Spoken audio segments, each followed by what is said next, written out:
इस वीडियो में बताई गई सारी जानकारी पब्लिक प्लेटफॉर्म पर उपलब्ध है। इसमें ऐसी कोई जानकारी नहीं दी गई है जिससे हमारे सुरक्षा बलों की गोपनीयता भंग होती है। डिफेंस डिटेक्टिव सेना का सम्मान करता है और उन्हीं जानकारियों के आधार पर काम करता है जो सार्वजनिक रूप से मौजूद। भारत ने पाकिस्तान की सारी अकड़ जो है वो ढीली कर दी है। आतंकवादी हमला कराने से लेकर जम्मू कश्मीर को लेकर हेकड़ी दिखाने पर ऐसा कान उमेठा है भारत ने कि पूछिए मत। और सबसे बड़ी बात कि दर्द से बिलबिला रहे पाकिस्तान से ना रोते बन रहा है ना चिल्लाते। नमस्कार दोस्तों, डिफेंस डिटेक्टिव के एक और नए एपिसोड में आप सभी का स्वागत है। मैं हूं आलोक। दोस्तों, हमारे भिखारी पड़ोसी पाकिस्तान ने चीन के आगे फिर से कटोरा बढ़ा दिया है कि भैया कुछ डाल दो कटोरे में। कुछ ही दिनों पहले चीन ने पाकिस्तान को $4.3 बिलियन की फैसिलिटी को अगले 3 साल के लिए बढ़ाने का फैसला किया था और इसके ठीक बाद पाकिस्तान ने चीन से $1.4 बिलियन की भीख के लिए अपने हाथ पसार दिए। खैर, पाकिस्तान का यह भीख मांगने का प्रोग्राम तो चलता रहेगा। मैं आपको बताने जा रहा हूं कि भारत ने पाकिस्तान को कैसे जोर का झटका धीरे से दिया है। दोस्तों, कहने को तो भारत और पाकिस्तान के बीच ट्रेड बंद है, लेकिन असल में यह पूरी तरह से सही नहीं है।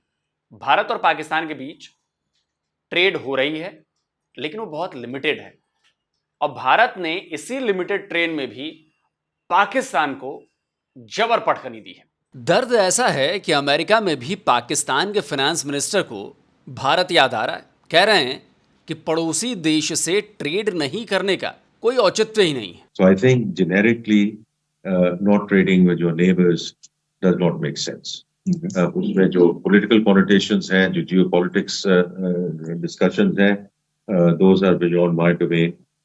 But हमेशा जो regional politics, अभी हमने SCO की conference हमने की, right? We are very keen to join the BRICS organization, etc. तो वो क्यों है? इसी वजह से है कि आप ये trade organization कॉरिडोर जो है ज्वाइन करें। So I think that's the right thing to do. Pakistan के मिनिस्टर औरंगजेब ने जो बात कही वो पिछले कुछ महीनों में पाकिस्तान के अलग अलग मंत्रियों और बिजनेस टाइकून्स भी कह चुके हैं। और खुद मोहम्मद औरंगजेब ने 3 महीने पहले भी भारत के साथ कारोबार करने और भारत से सीखने का पक्ष लिया था। अगर आप मेरे से पर्सनली पूछें तो हम सारी दुनिया से ट्रेड करते हैं, अपने नेबर्स के साथ तो ट्रेड करनी चाहिए ना। अगर हम चीज़ें स्पेन से मंगवा रहे हैं, कुछ वेजिटेबल्स उधर आ रही हैं, कुछ इधर आ रही हैं, तो अगर क्रॉस द बॉर्डर आ जाएं, हाँ चलें, आप कह रही हैं जर्मनी से आ रही हैं, तो अगर क्रॉस बॉर्डर आ जाएं और कुछ क्रॉस बॉर्डर उनकी हमें उनसे सीखना भी चाहिए।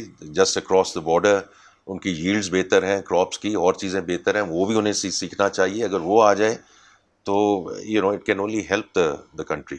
तो औरंगजेब साहब भारत के साथ ट्रेड करना चाहते हैं। असल में वो ये बात जानते हैं कि जब तक पाकिस्तान और भारत के बीच आर्थिक रिश्ते सामान्य नहीं होंगे तब तक पाकिस्तान की माली हालत ठीक नहीं होने वाली। पाकिस्तान में ना महंगाई कम होने वाली है, ना चीजों की किल्लत दूर होने वाली है, ना पाकिस्तान को एक्सपोर्ट से इनकम होगा। यानी भारत से ट्रेड का ना होना पाकिस्तान पर बहुत ज्यादा भारी पड़ रहा है और इसलिए ये लोग बिलबिला रहे हैं। अब एक चौंकाने वाली बात बताता हूं दोस्तों।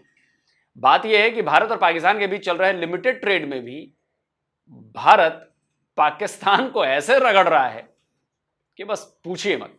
हिंदुस्तान टाइम्स की इस खबर को देखिए, लिखा है पाकिस्तान से भारत का आयात यानी इंपोर्ट 0 यानी 0 तक पहुंच गया है, जबकि निर्यात यानी एक्सपोर्ट जारी है।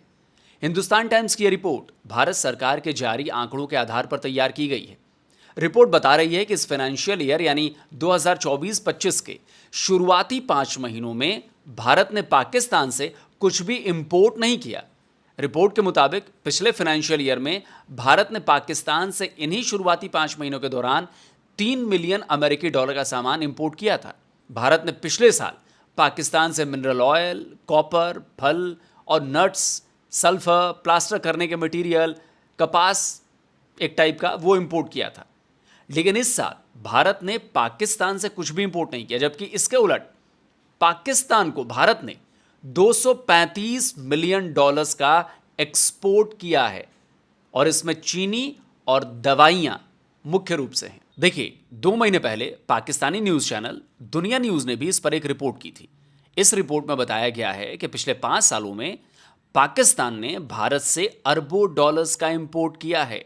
लेकिन दस्तावेजात में ये बात सामने आई है कि गुज़िश्ता 5 सालों में पाकिस्तान ने भारत से 1 अरब 62 करोड़ डॉलर्स की जो है वो अशिया बरामद की गई है। और मेरे साथ जो दस्तावेजात इस वक्त मौजूद हैं, अगर मैं आपके साथ तफसीलात शेयर करूं तो उसमें बताया गया है कि साल 2019 और 20 में तकरीबन 38 करोड़ जो डॉलर्स है उसके अशिया बरामद की गई। इसी तरह साल 2020 और 21 के दौरान 32 करोड़ और साल 2022-23 में 27 करोड़, साल 2023 और 24 में जो है वो भी 27 करोड़ और 80 लाख जो डॉलर्स है उसके अशिया बरामद की गई है। और ज़राए ने ये बताया है कि भारत से जो अद्वियात जो तैयार होती है उसका खाम माल पाकिस्तान बरामद करता है। अब इसी रिपोर्ट में एक दिलचस्प चीज दिखाता हूं।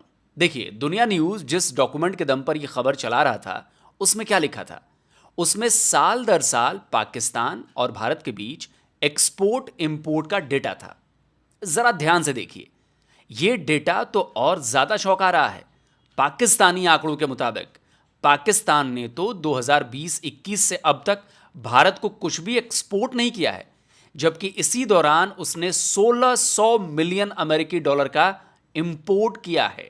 तो है ना चौंकाने वाली बात। चलिए, हम भारत सरकार के ही आंकड़ों पर भरोसा करते हैं और ये मानते हैं कि भारत भी पाकिस्तान से कई सामान इंपोर्ट कर रहा था, लेकिन इस फाइनेंशियल ईयर में उसने पाकिस्तान से इंपोर्ट बंद कर दिया, 0। यानी बेचारे पाकिस्तान को जो कुछ भी एक्सपोर्ट करके भारत से थोड़ा बहुत पैसा मिल रहा था, भारत ने वो भी रोक दिया। बताइए, कंगले पाकिस्तान के साथ कितनी नाइंसाफी है भाई ये। और तो और खुद पाकिस्तान को एक्सपोर्ट करके 235 मिलियन डॉलर की कमाई भी कर ली, यानी पाकिस्तान से 235 मिलियन डॉलर उगा लिए। यानी पाकिस्तान को लगा डबल झटका। पर इस हालात के लिए जिम्मेदार भी तो पाकिस्तान खुद ही है ना भाई। पाकिस्तान ने इतने धतकर्म किए हैं कि उसको सजा तो मिलनी ही थी। 2019 ये वो दिन था जब पाकिस्तान ने भारत को एक बहुत बड़ा घाव दिया था। यह घाव था पुलवामा हमले का। इस हमले में सीआरपीएफ के 40 जवान वीरगति को प्राप्त हो गए थे। इसके ठीक एक दिन बाद भारत ने पाकिस्तान को दिया मोस्ट फेवर्ड नेशन का दर्जा वापस ले लिया। 1996 में भारत ने पाकिस्तान को मोस्ट फेवर्ड नेशन का दे सेड कि you are most favoured nation, हमने आपको दिया है। पाकिस्तान ने भारत को कभी नहीं दिया मोस्ट फेवर्ड नेशन का। अब ये मोस्ट फेवर्ड नेशन होता क्या है? Most favoured nation is that कि हम जिस भी देश के साथ ट्रेड करेंगे, हम कॉमर्स करेंगे, everybody has to be provided the same opportunities. अगर हम एक कंसेशन किसी को दे रहे हैं तो दूसरे को भी वही कंसेशन देना पड़ेगा। आप किसी के लिए ज्यादा you can't say that I am favouring this country over this country. तो एमएफएन आपने दे दिया कि मोस्ट फेवर्ड नेशंस के अंदर जो हैं उनमें सबको बराबर बराबर देना पड़ेगा। पाकिस्तान ने कभी भारत को मोस्ट फेवर्ड नेशन नहीं दिया। फिर पाकिस्तानी जाके बकवास भी करते हैं। ये कौम पूरी ऐसी बकवास करती है कि भारत ने ट्रेड बंद कर दी। सबसे पहले एमएफएन की बात होनी चाहिए। मुझे लगता है कि भारत को एमएफएन देना ही नहीं चाहिए था, रेसिप्रोकल होना चाहिए था। हम आपको एमएफएन दे रहे हैं, आप हमें दो। पाकिस्तान ने कभी दिया नहीं। और पाकिस्तान ने क्यों मोस्ट फेवर्ड नेशन नहीं दिया भारत को? इसलिए नहीं दिया दोस्तों क्योंकि उनको लग रहा था कि साहब हम कश्मीर का गाना गाएंगे। लेकिन ये तो रिश्ते बिगड़ने की शुरुआत थी। पुलवामा हमले के 12 दिन बाद यानी 26 फरवरी को भारत ने पुलवामा का बदला लेने के लिए ऑपरेशन बालाकोट लॉन्च कर दिया। पीओके में आतंकवादी संगठन जैश-ए-मोहम्मद के ठिकानों पर एयर स्ट्राइक की गई। उसके बाद दोनों देशों के बीच तनाव बढ़ गया था। भारत ने पुलवामा अटैक का जवाब पाकिस्तान से होने वाले इंपोर्ट पर 200% ड्यूटी लगाकर भी दिया। इसने पाकिस्तान की इकॉनमी को तगड़ी चोट पहुंचाई। उसी साल अगस्त में भारत ने जम्मू कश्मीर से स्पेशल स्टेटस हटाने का आदेश दे दिया। 370 और 35 से इतिहास बन गए। ये पूरी तरह भारत का अंदरूनी मामला था, लेकिन भाई पाकिस्तान को तो कश्मीर के नाम पर अपनी टांग इसमें घुसानी ही थी। पाकिस्तान ने हेकड़ी दिखाने के लिए भारत के हाई कमिश्नर को देश छोड़ने के लिए बोल दिया। अपना एम्बेसडर भी भारत नहीं भेजने का फैसला किया। इसके साथ साथ भारत के साथ ट्रेड भी सस्पेंड कर दी गई। अब पाकिस्तान ने तो सोचा था कि उसका ये एक्शन बहुत ज़बरदस्त है, ट्रेड करने से भारत को बहुत नुकसान होगा, वो घुटनों पर आ जाएगा, झुक जाएगा। लेकिन हुआ क्या? हुआ ये कि भारत को तो इससे फर्क नहीं पड़ा, उल्टा पाकिस्तान का ही दम फूलने लग गया। 1 महीने भी नहीं बीते थे कि पाकिस्तान ने दवा इंपोर्ट कराने से बैन हटा दिया। इसके बाद धीरे धीरे और भी कई चीज़ों के इंपोर्ट से पाबंदी हटा दी गई। लेकिन दोनों देशों के बीच ट्रेड रिलेशन नॉर्मल नहीं हुए। इसी साल शहबाज शरीफ की सरकार बनने के बाद पाकिस्तान में लगातार भारत के साथ कारोबार शुरू करने की मांग जोर पकड़ने लगी थी। कराची में तो पाकिस्तान के एक बड़े बिजनेसमैन ने पीएम शहबाज शरीफ से भारत की तरफ दोस्ती बढ़ाने का अपील तक कर दी। लेकिन पाकिस्तान सरकार की तरफ से कभी हां कभी ना का खेल चलता रहा। पाकिस्तान के फॉरेन मिनिस्टर इशाक डार ने कहा था कि सरकार भारत के साथ कारोबार शुरू करने के बारे में गंभीरता से विचार कर रही है। इसके बाद अगस्त में पाकिस्तानी फॉरेन मिनिस्ट्री का एक और बयान आया। कहा गया कि भारत के साथ ट्रेड शुरू करने का कोई प्लान नहीं है। यह भी कहा गया कि जब तक भारत जम्मू कश्मीर को स्पेशल स्टेटस का दर्जा वापस नहीं देता है तब तक ट्रेड शुरू नहीं होगी। अब इस पर भारत तो छोड़िए, पाकिस्तान के ही एक्सपर्ट्स सवाल उठाने लग गए हैं। भारत ने आपको कहा है कि आप ट्रेड करें, एक तो ये सवाल है। दूसरा, जाहिर बात है उन्होंने नहीं कहा। जब नहीं कहा तो ये कहां से चीज आ गई कि जी आप, इसका मतलब ये है कि there is a frustration in Pakistan foreign office. Frustration ये है कि भाई वो there is nothing which is coming out of India. India से कुछ आ ही नहीं रहा। अगर कुछ आ रहा होता, कोई बात हो रही होती, कोई डायलॉग हो रहा होता, डिस्कशन हो रही होती, तो हम जरूर कहते कि हाँ जी ये चीज होने वाली है या ये हो रही है, तो लिहाजा हम जो है वो ट्रेड करेंगे। लेकिन क्योंकि इंडिया की तरफ से बात ही कोई नहीं आ रही, सो पाकिस्तान ने भी टफ लाइन ले ली है कि जी हम बात नहीं करेंगे, पहले 370 35 एक करो, वो तो नहीं करेंगे ना। और जिस तरह डॉक्टर जयशंकर ने टफ लाइन ली है, मेरा ख्याल है पाकिस्तान के पास भी कोई चॉइस नहीं रह जाती। भाई देखिए, भारत तो अपने स्टैंड पर शुरू से ही टिका रहा। पाकिस्तान ही भारत से ट्रेड शुरू करने या ना करने को लेकर डिलेमा में फंसा रहा।